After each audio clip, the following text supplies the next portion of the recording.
हरिओम। कल हम लोगों ने किसी साधक का अनुभव सुना। अनुभव में ये हमें अनुभव हुआ कि साधक देह भाव से कितना उपराम है। साधक जो जीवन जीता है वो दूसरों की प्रसन्नता के लिए।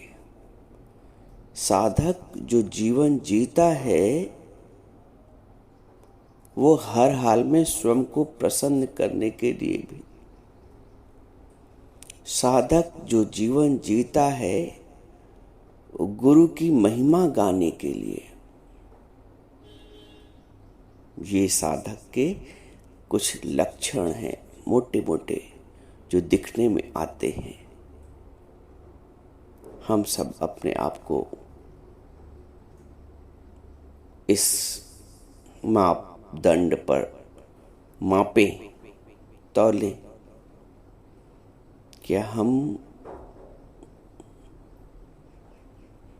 इस पथ पर चल पाते हैं? इन कसौटियों पे खरे उतर पाते हैं कि हम देह भाव से उपराम हों? हम अस्पताल जा रहे हैं,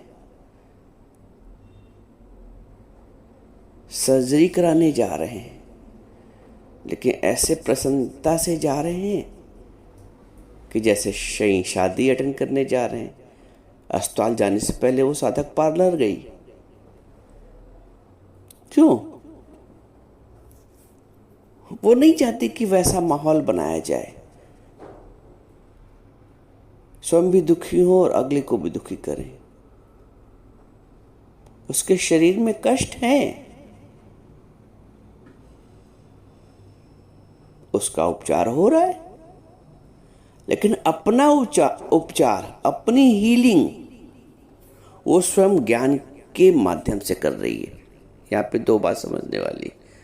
ऐसा नहीं कि वो ज्ञानी हो गई है तो शरीर का उपचार नहीं कराएगी। प्रॉपर उपचार जो बेस्ट हो सकता है हो रहा है।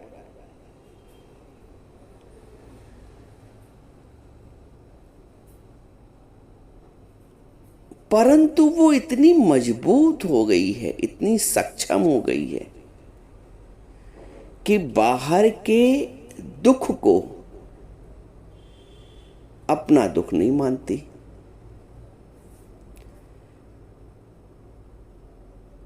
वस्त्र के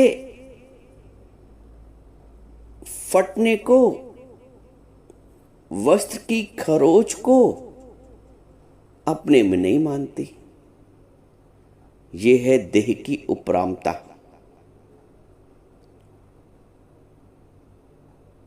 जरा सा बुखार भी आया तो सर पे उठा लिया घर को।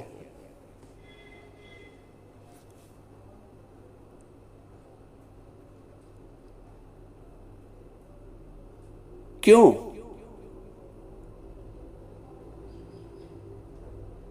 क्योंकि देह भाव इतना कूट कूट के भरा हुआ है।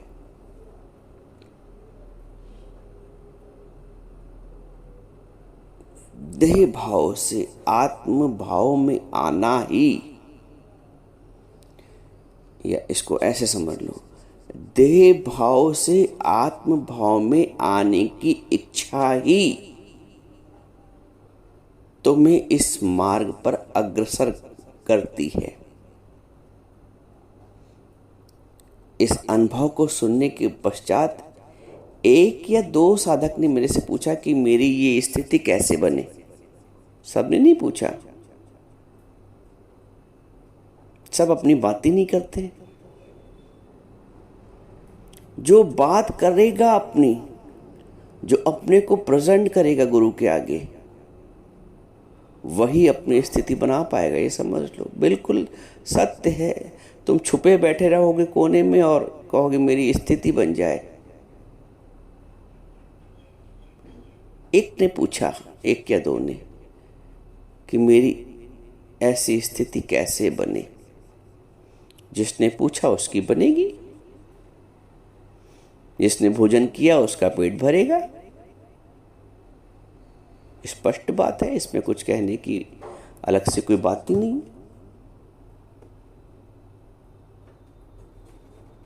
साथ में वो ये भी कहती हैं कि मेरी आप ऐसी स्थिति बना दीजिए। जब हम गुरु को समर्पण करते हैं, गुरु को अधिकार भी दे देते हैं कि जैसा आप चाहें वैसा चलाएं,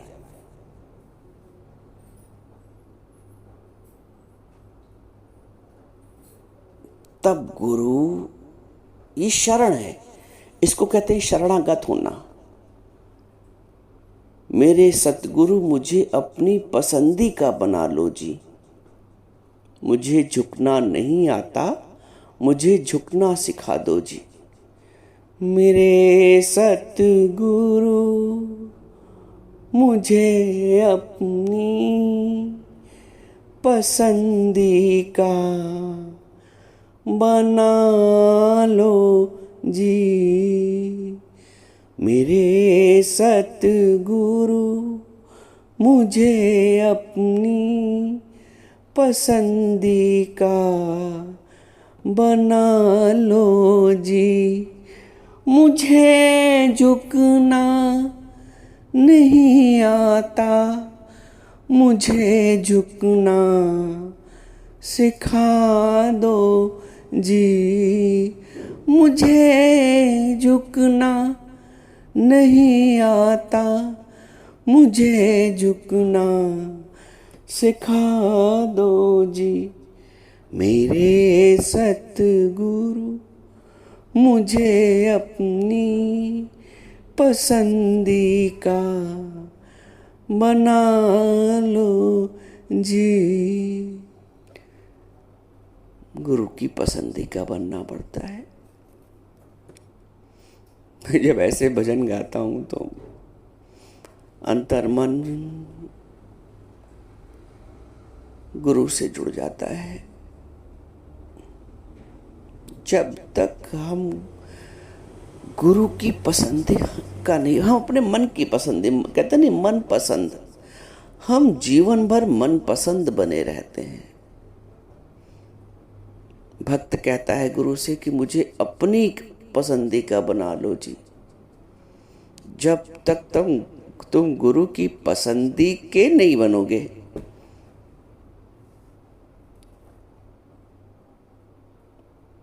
कुछ होना नहीं है।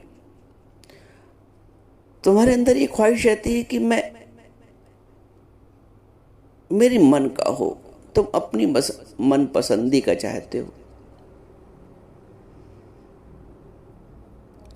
तुम संसार की पसंदी का बनना चाहते हो। दुनिया मुझे समझे, माने, मुझे स्वीकार करे। सारा दिन यही तो होता है कि अगला मुझे समझे, बहू मेरे को समझे मैं सही हूँ, बेटा मेरे को समझे कि मैं सही हूँ।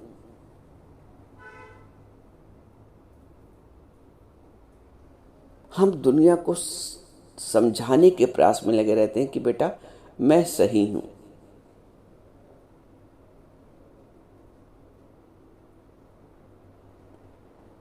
क्योंकि हमें उनके सर्टिफिकेट की इच्छा रहती है अंदर कि वो एक बार कह दे, हाँ पापा आप बहुत अच्छे हो, हाँ मम्मी आप बहुत अच्छी हो, आपने मेरे लिए बहुत किया है। बहू कह दे कि हाँ मम्मी। ये रहती ही है इच्छा अंदर।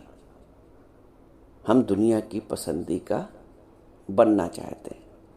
कभी दुनिया कह देती है हमारे मन माफिक जो हम कहलाना चाहते हैं, और कभी दुनिया नहीं भी कहती है।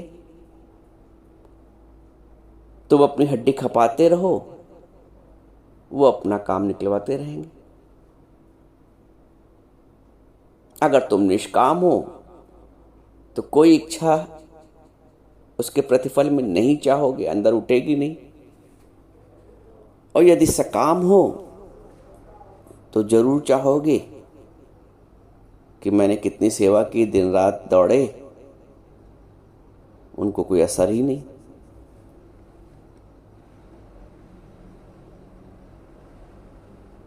फिर वही बात आ गई,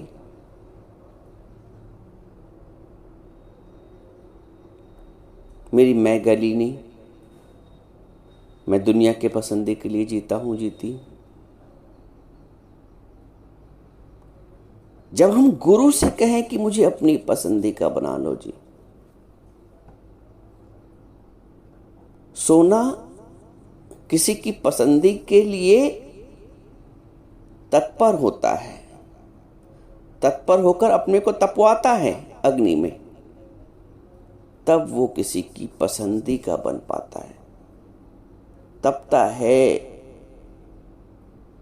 छेनी से, हथौड़ी से वार होती है उसके ऊपर। आसान नहीं है किसी की पसंदी का बनना, गुरु की पसंदी का बनना आसान नहीं है।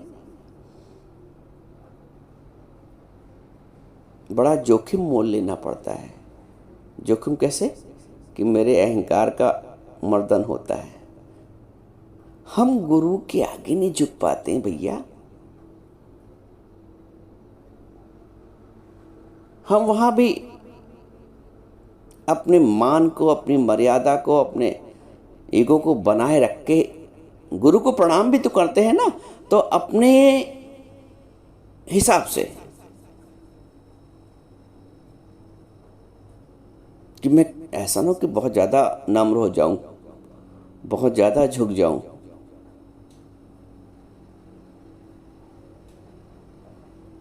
गुरु के आगे भी अपने तुम जो अहम है ना, उसको बचा के चलते हो। बिल्कुल बारीक अध्ययन मैं तुम्हें करके बता रहा हूं, सूक्ष्म अध्ययन। हम प्रणाम भी करते हैं ना शुरू में, तो आधे अधूरे मन से। हम हरिओम भी करते हैं ना, तो बस औपचारिकता के नाते। हम पूरा भाव हरिओम में भी नहीं दे पाते हैं। सब लोग बिल्कुल अपने अंदर प्रवेश कर जाओ, देखो ऐसा होता है कि नहीं। हम हरिओम भी करते हैं ना, तो खुले हृदय से नहीं करते हैं, एक हथौड़ा मार देते हैं, हरिओम। क्या क्या क्या, कितना अपने अहम को बचाओगे? समर्पण कहते हैं, सब अर्पण। तुम तो ईगो को बचा के रखते हो। एक प्रणाम ढंग से नहीं होता है, एक हरिओम ढंग से नहीं होता है, उसमें भी अपनी मान को कहीं ऐसा ना हो मैं पूरा झुक जाऊं।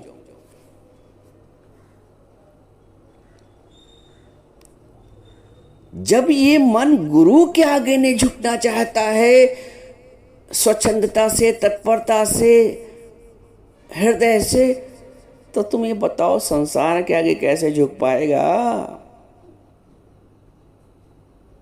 इसीलिए जो ऐंठ है ना, ये परमात्मा को बैठने नहीं देती है। जहां जहां ऐंठ है, परमात्मा की बैठ वहां पे नहीं है। इस ऐंठ को गुरु चकनाचूर करता है और हम इसी से बचते हैं। वो कहता है कि पूरा सतगुरु भेंटिया तो पूरी हुई युक्ति। हमारी जो युक्ति है वो गुरु के आगे भेंट करने की, अपने आप को, हम वहां भी भेंट नहीं करते हैं। तो युक्ति कैसे पूरी होगी? और जब युक्ति पूरी नहीं होगी तो मुक्ति कैसे पूरी होगी?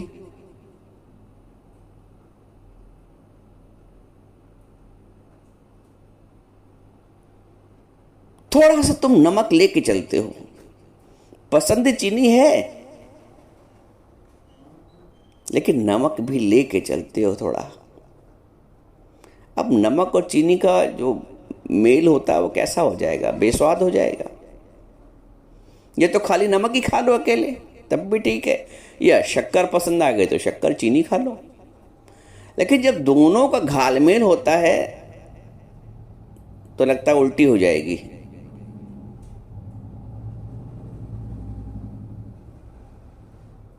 ऐसी ही स्थिति है।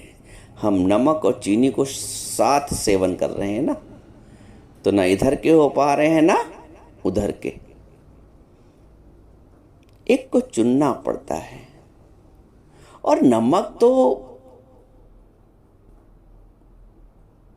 84 लाख योनि तक खाते ही आए हैं अब तक। अब गुरु मिलने के बाद तो चीनी समझ में आ जानी चाहिए। नमक हमें कम कर रहा है, कमतरी की ओर ले जा रहा है, अज्ञान की ओर ले जा रहा है। जो लोग बहुत अहंकारी होते हैं उनको क्या बोलते हैं? बड़ा नमक है उसमें भाई, अहंकारी है, नमक है उसमें। एक गुरु है, सतगुरु मीठी खांड है, वो मीठी खांड है।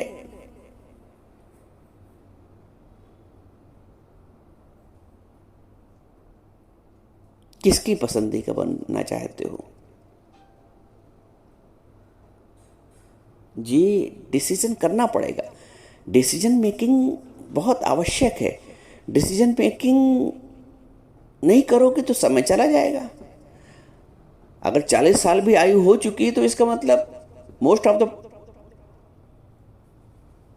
Life you have past.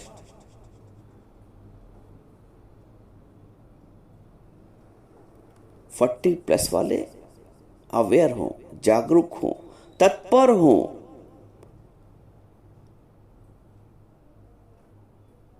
हम ना प्रश्न पूछते हैं, ना अपनी बात करते हैं। ज़्यादा प्रणाम कर लिया, हरिओम कर लिया। हरिओम खाली करने से, प्रणाम करने से ग्रंथि कहाँ खुल गई भैया? अंदर के जो कहते नहीं, विषय विकार मिटाओ पाप हरो देवा।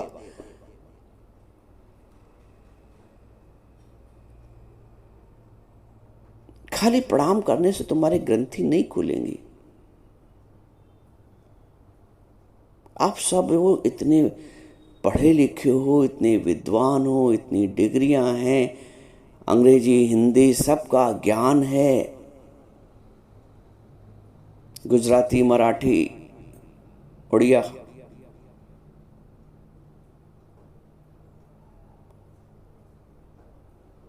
तो इतना ज्ञान होने के पश्चात भी अज्ञान मिटाने की ललक क्यों नहीं है? मैं ये पूछना चाहता हूं।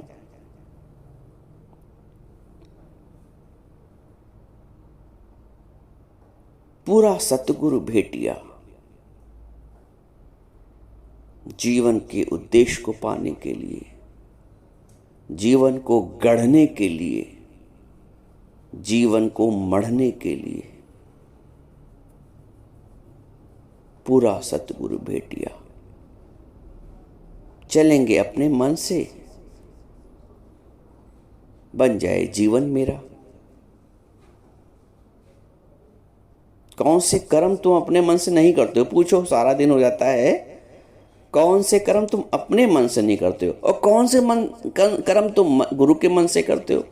है गुरु की दखलंदाजी। कौन से कर्म तुम अपने मन से नहीं करते हो और कौन से कर्म तुम गुरु के मन से करते हो? करते हो अपने मन से कर्म, ज्ञान चाहिए गुरु का। अब बताओ, वी जो विपरीत दिशाएं हैं, ये संतुलन कैसे लाएंगी? ये शांति कैसे लाएंगी? सारे कर्म तुम अपने डिसीजन स्वयं लेते हो। किसी भी डिसीजन में गुरु की सहभागिता है? बिल्कुल नहीं है, बिल्कुल नहीं है। तुम बोलो कुछ, हम मानेंगे थोड़ी। सारे कर्म अपने आप से करते हो, सारे डिसीजन अपने आप से लेते हो।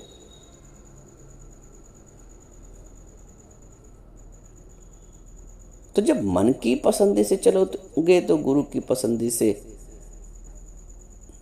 पसंदी पे कैसे खरे उतर पाओगे?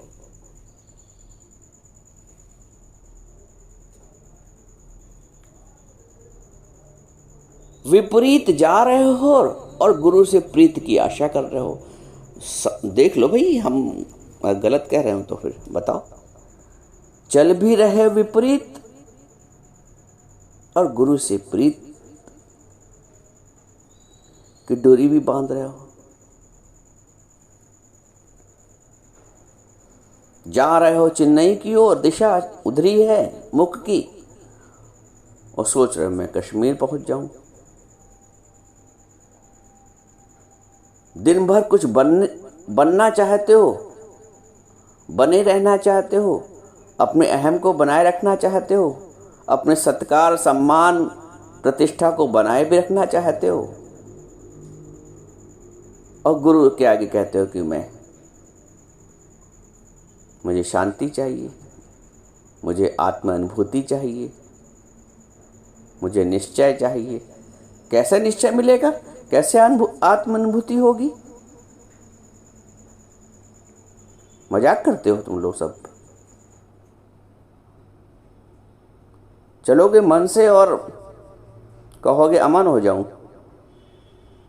इस तरह थोड़ी काम चलता है। इस तरह बिल्कुल काम नहीं चलेगा।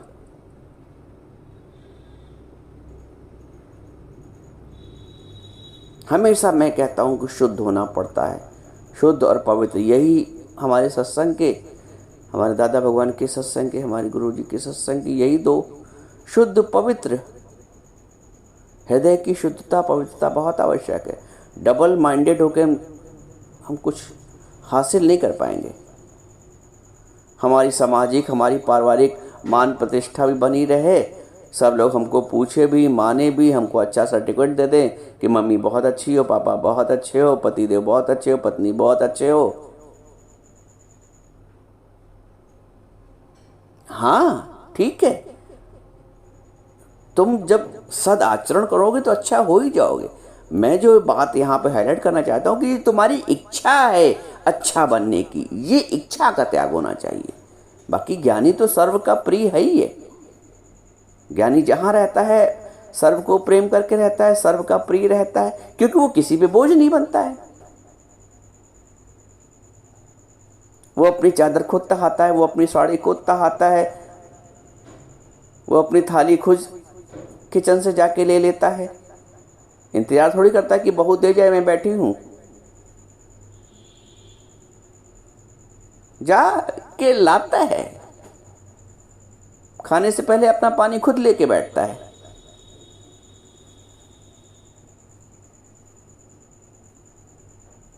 तुम्हें तो सब दर बैठे चाहिए, बल्कि उल्टा उसका भी करके बैठो, उसका भी पानी लेके बैठो। हमने ये सब किया है, इसलिए आपको बता रहे हैं। पहले जीवन को बनाया है, तब आपसे कह रहे हैं। पहले हम मिटे हैं, फिर आपको मिटने के लिए कह रहे हैं।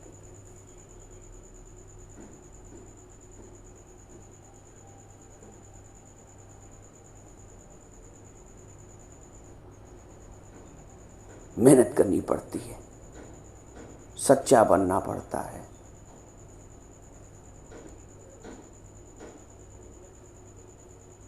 शुद्ध बनना पड़ता है, पवित्र बनना पड़ता है।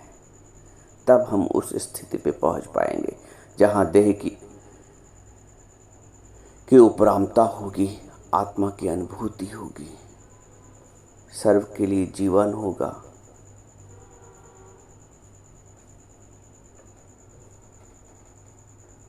ठीक है।